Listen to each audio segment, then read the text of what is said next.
पुराना जन्म। मंदिर का खूनी राज।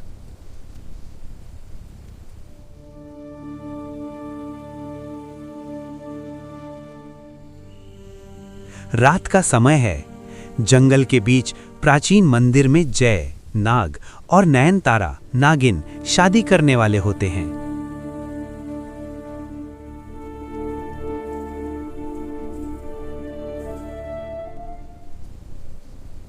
तभी आकेश हमला कर देता है।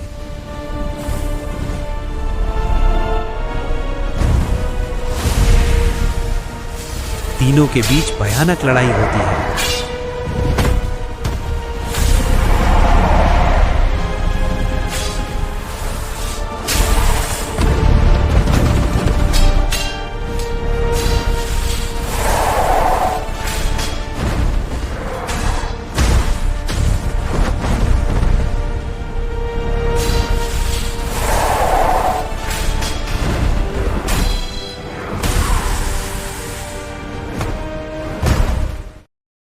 आकेश दोनों को मार देता है।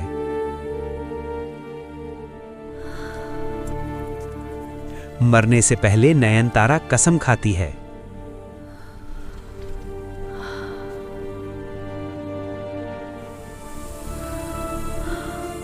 मैं वापस आऊंगी और बदला लेकर रहूंगी।